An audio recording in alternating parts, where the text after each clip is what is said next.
Okay, we are on Daf Yud Gimel, Amid Aleph, just about the wide lines. And the Mishnah had said that a Zav and a Zava should not sit at the same table because since they are, there's a tumah, so they're not allowed to be together. So if they're going to sit at the same table, they need a hefsek. And the Gemara says, why? The Gemara says, because you need a shinui and you need two people, so there is das. And so the Gemara is going to go back to its question.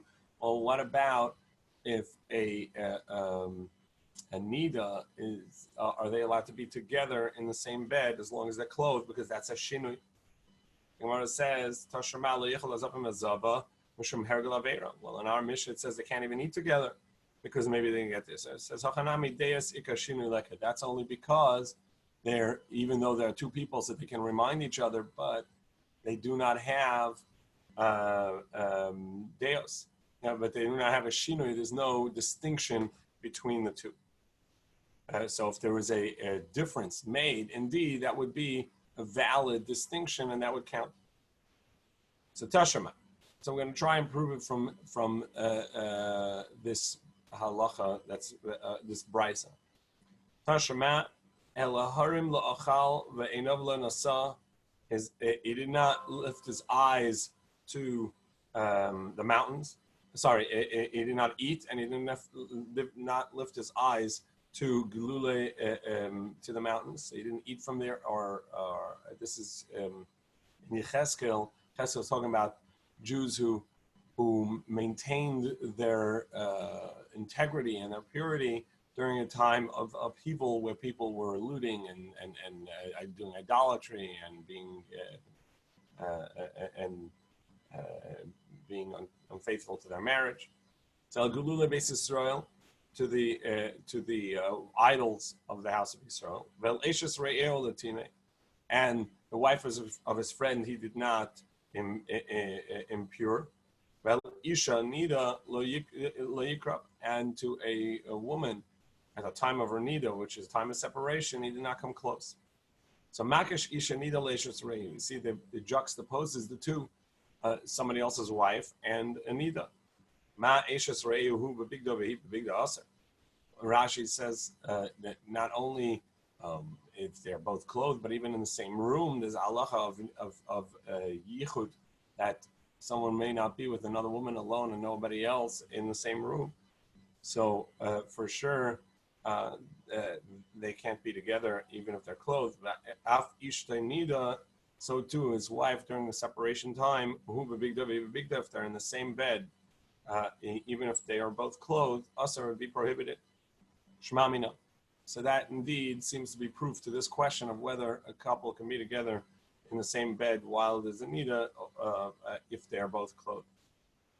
Right? And that's where the halacha is, that they need to be in a separated bed. Shmamina, upliga de rapadas, and this is a disagreement with rapadas. Rapadas le asar Torah le kurva shel gila arais balbad. Rapadas says that the Torah in itself, when it says a prohibition of infidelity, it's only actual relations. Having any form of other relationship, such as hugging, kissing, and so on, would not be included in the Torah prohibition. It's a rabbinic prohibition. The Chachamim disagree, and they say no, that it is a part of the Torah prohibition is lo tikravu legalos erva. It says do not come close to gilu erva, which tells us that not only actual relations, actual intercourse, but also all other forms of closeness that could bring to that. Shenema, for it says ish el kol sha'er besara letikravu legalos erva. Do not come close to legalos erva. So according to Rapadas, it only means gilu erva itself.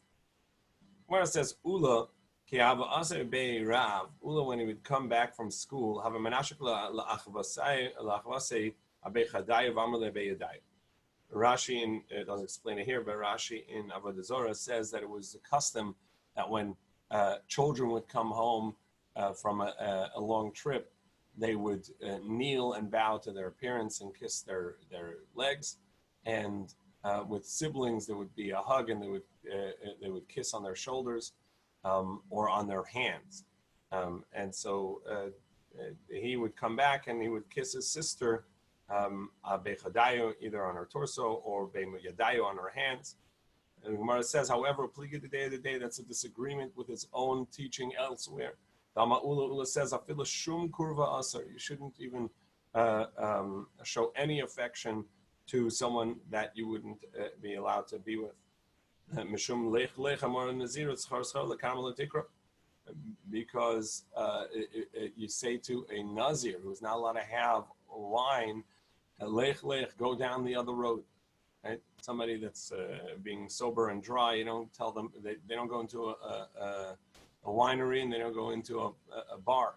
You tell them go around the other way. Don't even go down that street. So too over here, you just keep a distance. And Tosis explains, obviously, he wasn't disagreeing with himself, but he was saying it depends on, a person has to know himself.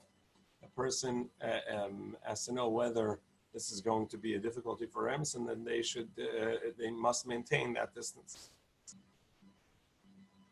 Once we're on this topic, the Gemara brings a brisa on the Folio, which tells a story of someone who did not maintain this distance. The Gemara now established was necessary that the couple be when there is the separation of nida, that a couple not sleep on the same bed.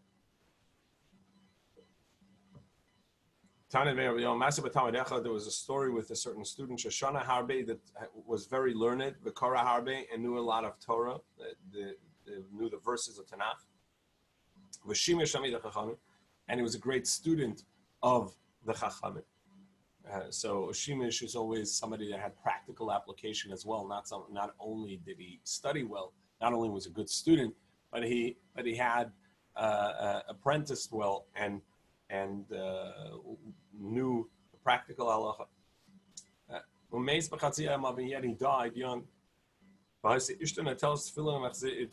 his wife would take his tefillin and brought them around through his through the shuls and the academies in the city they lived.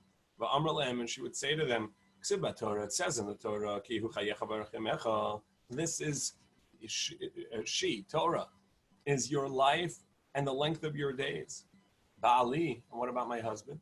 Shoshana Harbe, he studied a lot of halacha and Torah. But Kara Harbe, and read a lot of verses. We turn now 13b, Yud Gimel Lamed Beis. V'shimesh Tamid Chachamim Harbe, and he apprenticed well. He learned he served the Chachamim.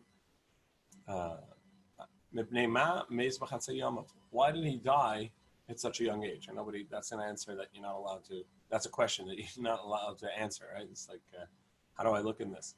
It's yeah. So why did he die? I was going to propose a reason of why he died. Just a second. Nobody would respond to her.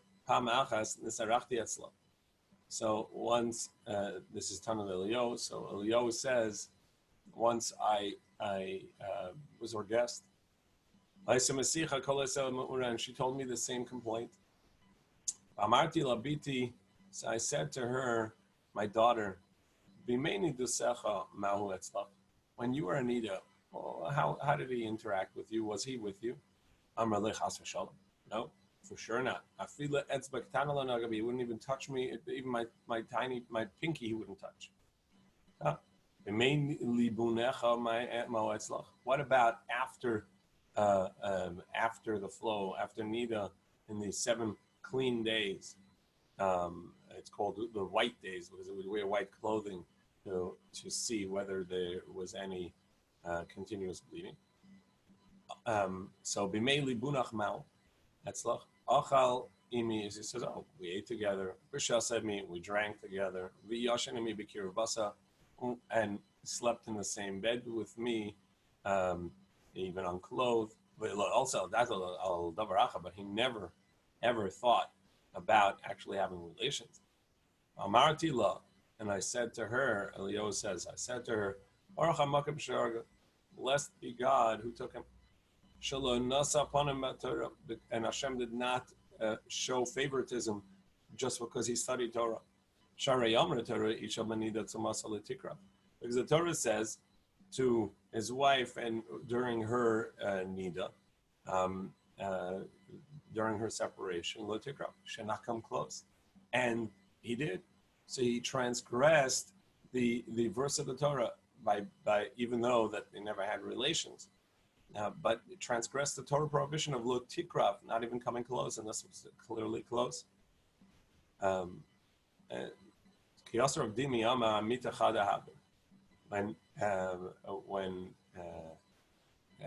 Rav Dimi came, he said actually it wasn't even that close because they had a very sizable bed, and there was enough space for them to be separate and not touch. The Marava and in Eretz Yisrael, Rabbi Tzvi, she was actually clothed. She had a night garment of some sort, whether an apron or some sort of garment that would be that would separate them. And nevertheless, it was prohibited, and therefore, Eliyahu said you can't complain why he passed because he transgressed this basic rule. Tues here goes through some of the rules of Yemei Libuna, the days of white clothing, what's required in those days. We're about to begin a section that has some less familiar rules because it deals with Tuma and Tahara, the spiritual impurity and purity, and things that we don't really have many practices of, one of which we do, which is a hand washing before bread. But generally, most of the things that we're going to learn in these halachas are less familiar. And therefore, since they're less familiar, we don't have a background, so it's a little less clear. It's harder to maintain the particular details. Try and go through it. But if something's unclear, call it out. It's also very interesting historically, a very interesting historical occurrence. So the previous Mishnah had mentioned various halachas that are not allowed to be done, various halachas of things that are not allowed to be done right prior to Shabbos or on Shabbos. The Gemara said those were halachas which were established as rabbinic enactments in the aliyah, in the attic, in the upper floors of the house of Hananiah ben Chizkiah ben Gar. So the Gemara, the Mishnah then says further, ve'elu, and these two. And the Gemara is going to question and say, elu, these are the ones, ve'elu, also these, and we're going to conclude, as we just said, that it is these, not only these, but also these. So ve'elu min halacha shal amru ba'aliyas Hananiah ben Chizkiah ben Gar. These two were of the halachas that were established in the attic of Hananiah. She'olu levakra, because the Chachamim had come up to check on him, to visit him. What was he doing there? The Gemara is going to tell us later. He had locked himself in the attic to figure out what the meaning of the book of Yecheskel is, of Ezekiel. The Sefer Yecheskel has a lot of peculiar terms and also things that seem non-halachic or counter-halachic. And he commit himself to proving the validity of the book of Yecheskel. And if not for him, the Gemara is going to tell us later, not for him, the book would not have been in the canon. It would have been put away. The Gemara says, Shalu Vakar, Nimnu Varabu, and at that time they took account, Varabu Bishamet Basila. It would have been cannon fodder.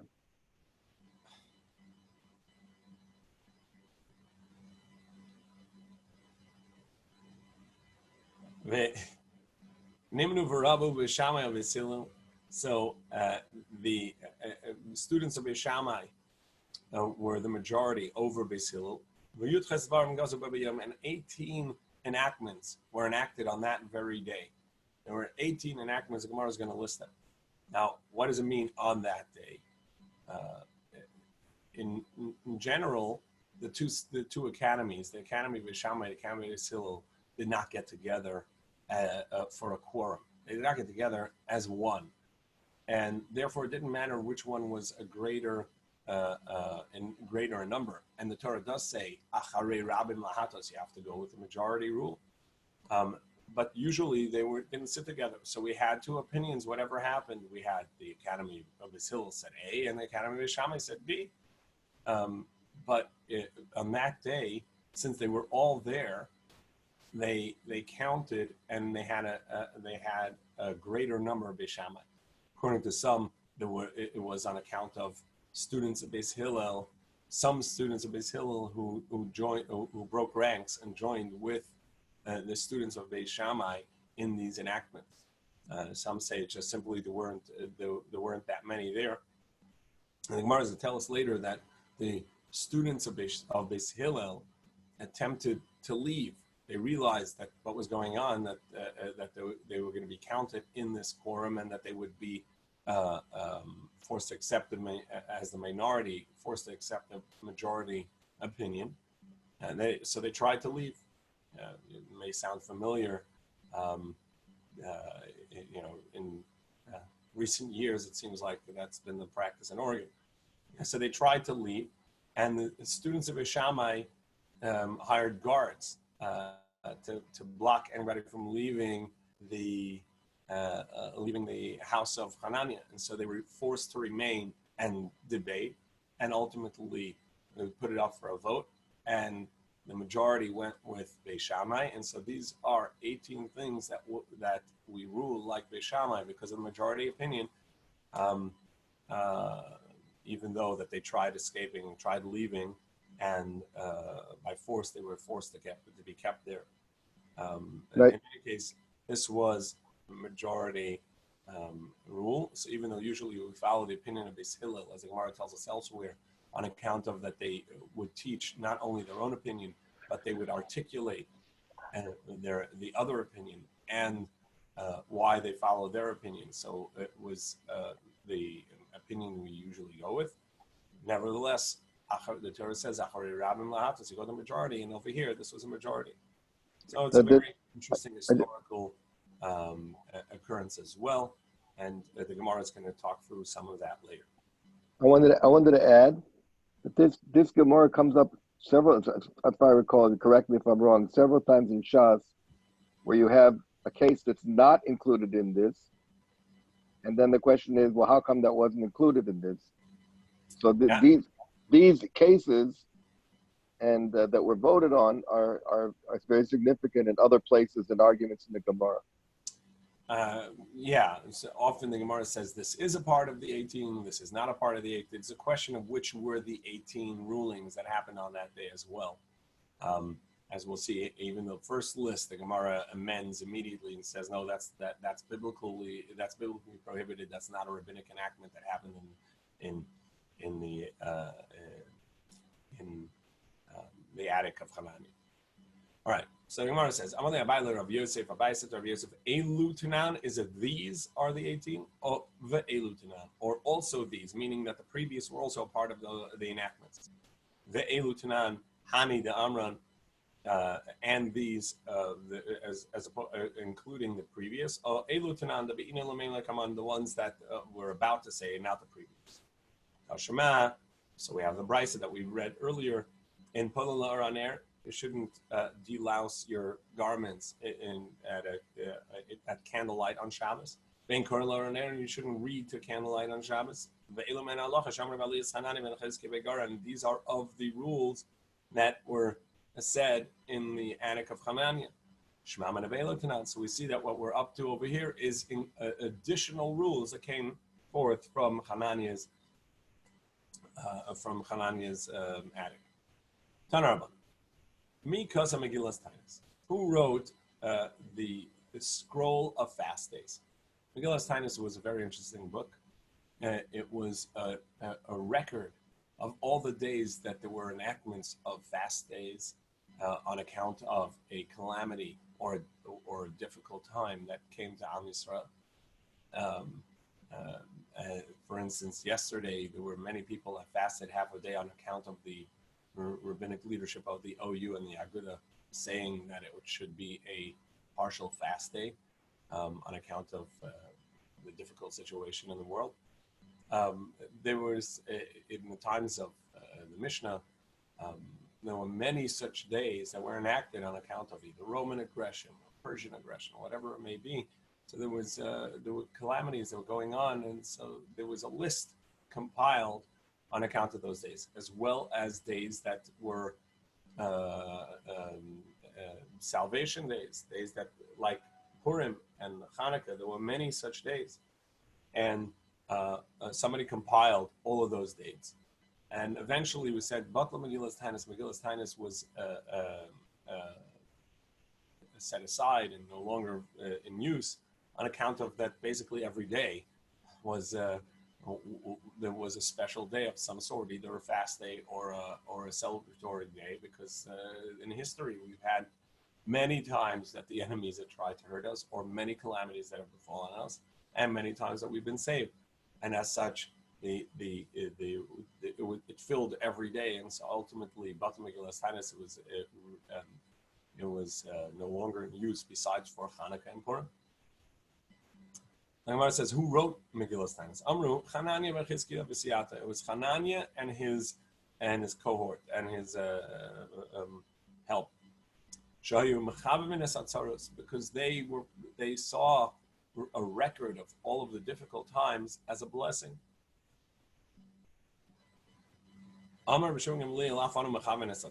We who don't read the Megillas Tainus also see the remembering the difficult times and appreciating the salvation as a blessing. But what can we do? If we were to write it, we wouldn't have enough to write, meaning there would be so much included because it's always there. Or we'd have to fast every day because every day in history was a day that something bad happened to us. Was Megillas Tainus they were going, is it, or it just got lost? No, it's not lost. It's just butla. We don't follow it. Where do we see it? You can get it. You can find it. Yeah. The Yavitz in his siddur, which goes through the calendar and the special days, on many of the days he says, this is a fast day in Megillas Tainus, or this is a celebration of Megillas Tainus. Yeah, so it's Rashi seems to say it's the list of days we don't fast, that it's usher list on it. That it's what?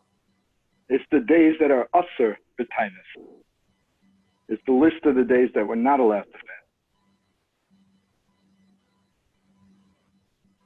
No, it's both. Rashi, Dibra Maskil, Megillas Tainus. Right, but if you look at Rashi, Ein Anu Maspikim, so you see Lishna Achrina, Ein Anu Maspikim Milasas Yantiv B'chol Yom, we would never be able to do a Yantiv because we have to fast every day. No, we would always make a Yom Tov. No, that would be Ein Anu Mafsikim. Okay, Rashi says Ladas Yomim Ha'asurim B'Tainus. As well as the days that you have to fast. And we know for sure that the Gemara tells us it's a fast day in Megillas Tainus. So we know for sure elsewhere. So we know that for sure that Megillas Tainus had a list of fast days as well. It's both. It wrote the days that you have to fast on account of a tzara that came, and the days that you're not allowed to fast on account of a tzara that came, on a salvation that came, and like Hanukkah and Purim. But also the days you have to fast. And so therefore, the Gemara says, Batal Megillas Tainus, we no longer follow it because every day was filled with information. Davar Acher, Ein Shoter Nifka. Or it's because there's so much going on that serious calamities in the world don't seem to affect us. The world could be crumbling and falling apart, and we sort of like, oh yeah, so what's news? Let's go for around the Gulf. The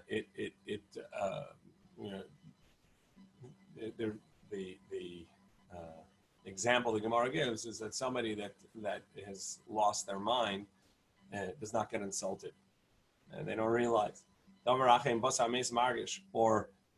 Or callous, dead skin, doesn't have any feeling but Zemel and a knife. So Gemara says, Aini, that's not true. Va'amar of Yitzchak, we saw this in Brachas and elsewhere. Kasha, Rima, Lameis, Kamachat Basa Achai. That maggots for a dead person, as they decompose, is as painful as a needle in flesh. Shenema, for it says, Ach Besaro Alav Yichav, Manafsha Alav Talbil. His flesh is painful to him, and his soul is in mourning.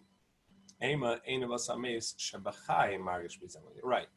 When somebody's deceased, it's painful, but for their soul. But when somebody is alive, their callous, dead skin does not feel when a knife cuts it. However, this person needs to be remembered for good. His name is Hananiah. So what was this great thing? Who was this Hananiah? Who, if not for him, the book of Yecheskel would have been put away, would have gone into hiding, sort of would have hid it. Because his words seem contradictory to the Torah itself. Ma'asa, that's what he do. Helalu shalosh meos garbeshem, and he brought in an enormous amount of oil into his attic.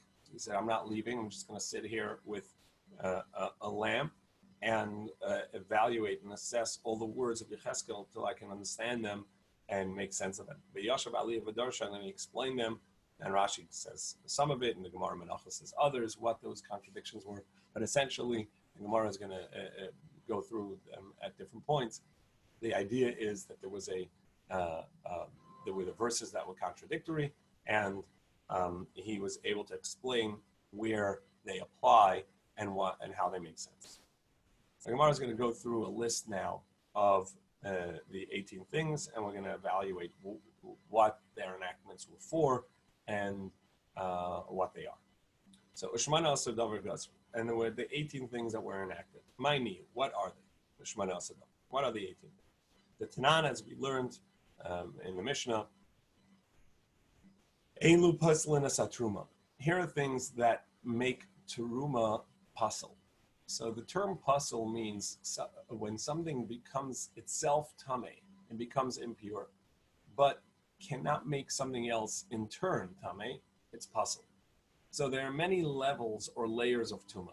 You have the avi avos tuma, the principal tuma, that is a deceased human.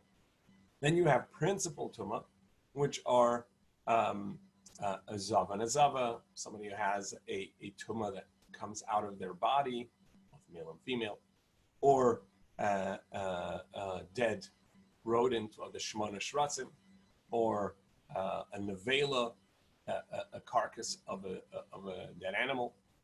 So these are principal sources of tuma. Then you have a rishon, which is a first contact, the direct contact with them. But for a deceased, it would be the direct contact and something that came into contact with that. So these are rishon. And then you have sheni, a second level, shlishi, a third level, and ravi, potentially a fourth level. And those would only be, the third and fourth levels would only apply to teruma, a third level, and a fourth level for kadshim, for things that were brought in the Beis HaMikdash, for things dedicated to as a korban, as an offering in the mikdash, etc. So, but the end level is always called pasul. It is invalid because it no longer can make anything else tameh. It no longer gets the term as tameh because it can't infect something else. It only has the potential itself of being affected, and it is, so it's pasul. So that's called the term pasul. So these are the things that would invalidate teruma, meaning it's the end level of tuma for a teruma. Ha'ochel ochel rishon. Somebody who eats food, and the food itself is the first level tumah. First level tumah is not the principal level, but something that came into contact with a principle. Or sheni, when somebody eats a second level tumah, and the second level tumah would be something, again, that didn't come into contact with the principle itself, but it came into contact with something that came into contact to the principle tumah. And somebody that eats either of those becomes tamei to the level that he would invalidate teruma, but not make it tamei enough to make something else tamei. So he would invalidate teruma, and teruma being something that was tithed for the kohen. The first tithing, it's a 2% tithe that's called teruma. So somebody eats or the first or second level tumah, or somebody who drinks a liquid that is a tamei itself, which would make him tamei, and then he would in turn make the teruma puzzle.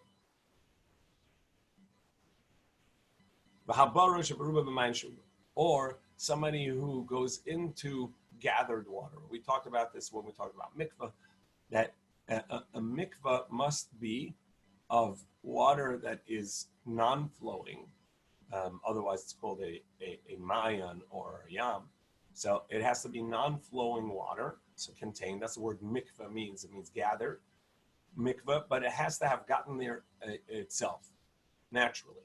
It can't be that it was gathered in a vessel and then poured in. Water that had gone into a vessel, even if it's original rainwater, but it had been in a vessel and then is dumped into this pit as a mikvah, would not count. That's called mayim she'uvim, gathered waters or drawn up waters. And those waters are invalid. And somebody who dunks themselves into mostly head and most of his torso into gathered water or city water, such as a bathtub or a pool, those would in and of itself make him tamei. So somebody is absolutely tahor and not come into contact with any tumah and goes into a swimming pool, which is gathered water because it comes through the city pipes, or into a bathtub, if it's 40 seah, and usually it is. So hot tub, in all those cases, it would be tamei rabbinically by this time. Or or somebody takes a shower. Somebody that 3 lug, which is not a lot of water, that came over his head from drawn water. Additionally, V'hasefer, the scroll, parchment scroll of Torah, and we'll see Torah, Tanakh, what's included in this, would make the hands tamei. V'hayadayim, and hands in general. Hands in general are assumed to be tamei, and we'll see that later as well. And that's where we get the hand washing from. V'hatvul, and somebody who went to the mikveh that day, but the sun had not yet set. V'ochlin, v'hakelim shenitmu b'mashkin, and food and vessels which became invalidated or became tamei through contact with tamei waters, and even though that it may not be biblically take it up to that level of tumah, but nevertheless it'll upgrade the level of tumah by contact with liquids, and we saw this in brachos and elsewhere again on account of that bodily fluids are a primary source of tumah, and therefore, not to confuse them, all liquids really are given a stronger ability to cause tumah to food and vessels. So that's the list given here.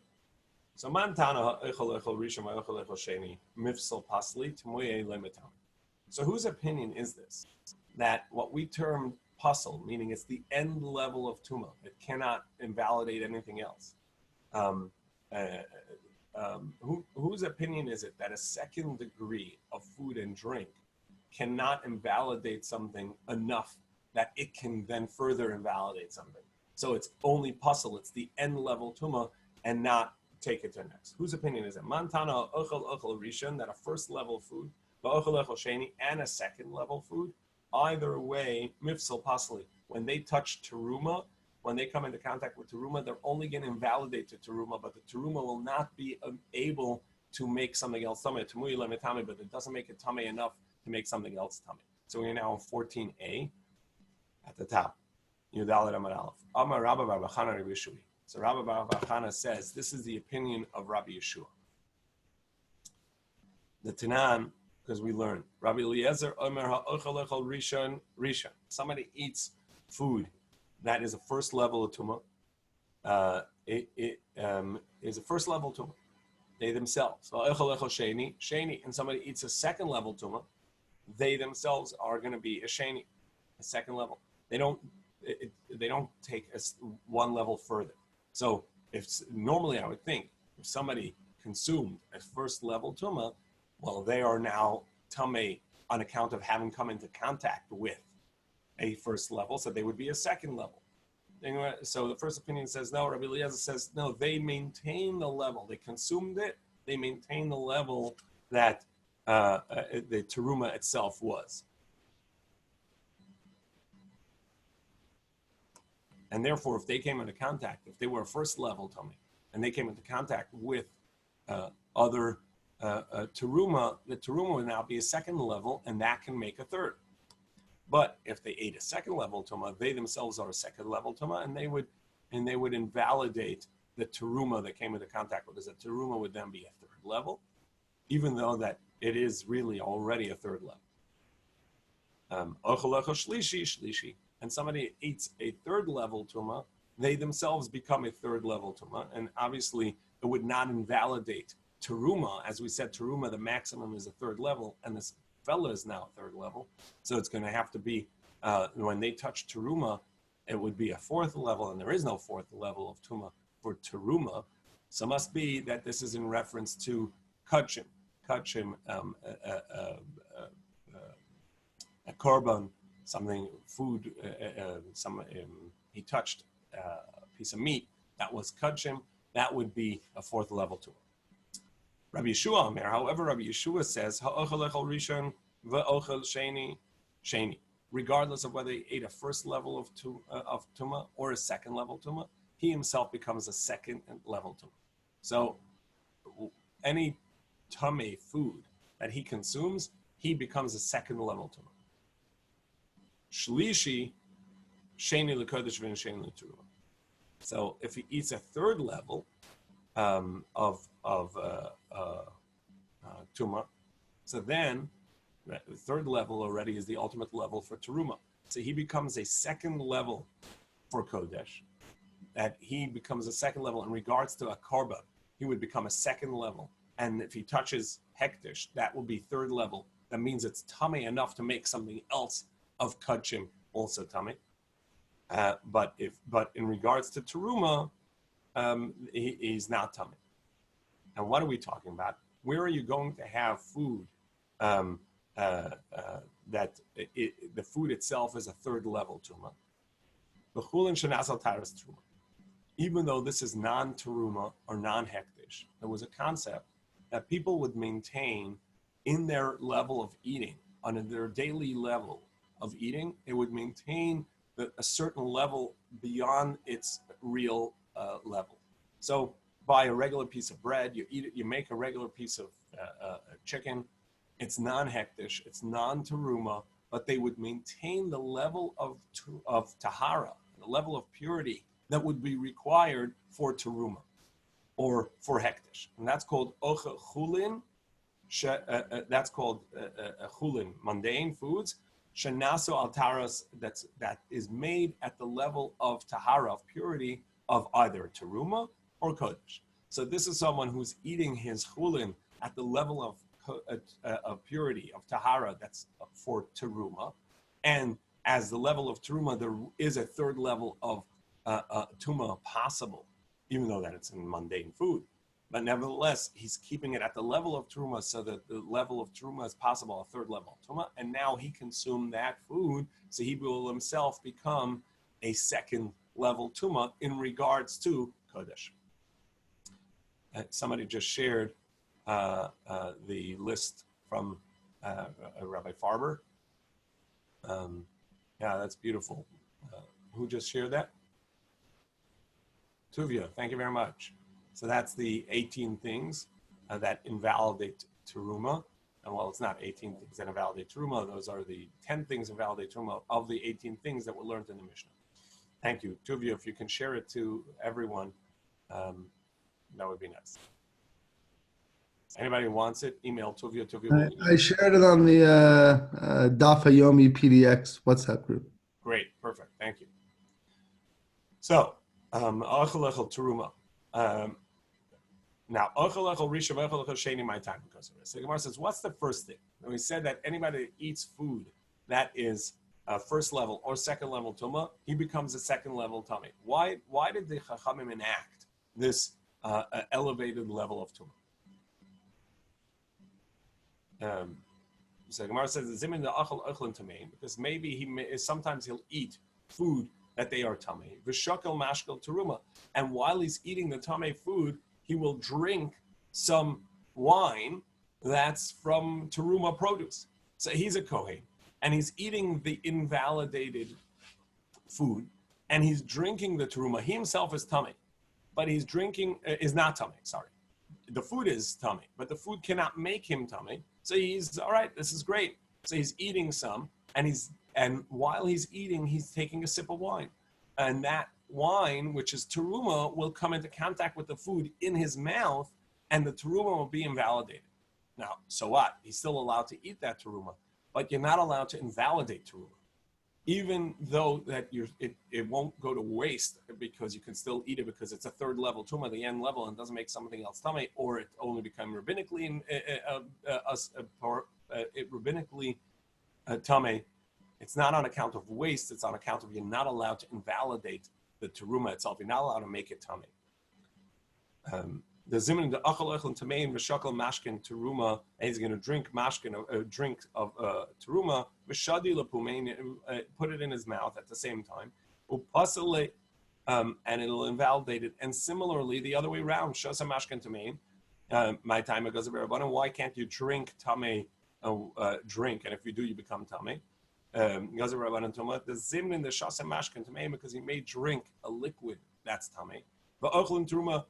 And then he'll put food in his mouth while he's got some wine of teruma in his mouth. And he'll invalidate it. So Gemara says, it's exactly the same thing. Why are you counting them as two?